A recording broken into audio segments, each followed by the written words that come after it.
আল্লাহ ও রাসূল সাল্লাল্লাহু আলাইহি ওয়াসাল্লামকে নিয়ে অশ্লীল কটূক্তিকারীদের বিচারের দাবিতে জুমার নামাজের পর দেশ জুড়ে বিক্ষোভ করেছে বিভিন্ন ইসলামী দল এবং মুসল্লিরা। পুলিশ বাধা দিলে মুসল্লিদের সাথে ঘটে সংঘর্ষের ঘটনা। দেশের বিভিন্ন স্থানে গণজাগরণ মঞ্চ ভাঙচুর করা হয়েছে। পুলিশের গুলিতে ঝিনাইদহে এক মুসল্লি নিহত হয়েছেন। সারা দেশ থেকে প্রতিনিধিদের পাঠানো তথ্য এবং ছবি নিয়ে জানাচ্ছেন আব্দুল্লাহ আল এহসান। রাজশাহী সাহেববাজার এলাকায় জুমার নামাজ শেষে মুসল্লিরা মিছিল বের করলে পুলিশের সাথে সংঘর্ষ হয়। এতে আহত হয়েছে অন্তত অর্ধশত। শতাধিক রাউন্ড টিয়ারশেল নিক্ষেপ করেছে পুলিশ। এ সময় সিটি মেয়রের গাড়ি ভাঙচুর করেছে বিক্ষুব্ধ মুসল্লিরা।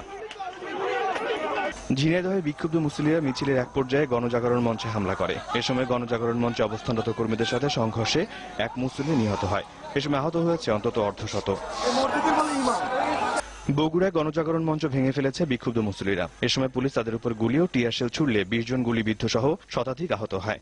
এর আগে প্রায় 50টি মাদ্রাসা ও কয়েকশো মসজিদ থেকে মুসল্লিরা মিছিল বের করলে পুরো শহর মিছিলের নগরীতে রূপ নেয়। চট্টগ্রামের আন্দরকিল্লা সহ বিভিন্ন মসজিদ থেকে মিছিল বের করেছে হাজার হাজার মুসল্লি। এ সময় রাস্তা অবরুদ্ধ করে সমাবেশ করে তারা।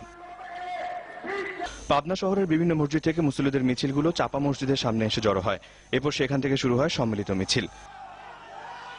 কুড়িগ্রামে মুসল্লিদের সাথে পুলিশের সংঘর্ষে সাংবাদিক সহ 30 জন আহত হয়েছে। হেফাজতে ইসলাম বাংলাদেশের ডাকে ওলামা মাশায়েখ ও সাধারণ মুসল্লিরা জুমার নামাজের পর শুরু হওয়া মিছিলে পুলিশ বাধা দিলে এ সংঘর্ষ হয়।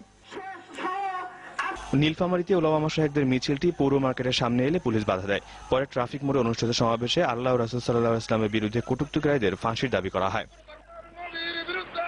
জুমার নামাজের পর উত্তাল হয়ে ওঠে নাটোরও। বিভিন্ন মসজিদ থেকে বের হওয়া মিছিলগুলো চকরামপুর মসজিদ এলাকায় জড়ো হয়। এ সময় গণজাগরণ মঞ্চ ঘিরে রাখে পুলিশ।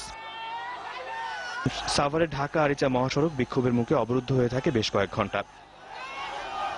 এছাড়াও চাঁপাইনবাবগঞ্জ, হিলি, পটুয়াখালী, সিরাজগঞ্জ সহ দেশের সকল জেলা ও মহানগরীর প্রধান মসজিদগুলো সহ প্রায় সব মসজিদ থেকেই বিক্ষোভ মিছিল বের করে বিক্ষুব্ধ মুসল্লিরা। এ সময় আল্লাহ ও রাসূলের বিরুদ্ধে কটাক্ষকারীদের সর্বোচ্চ শাস্তি দাবি করা হয়।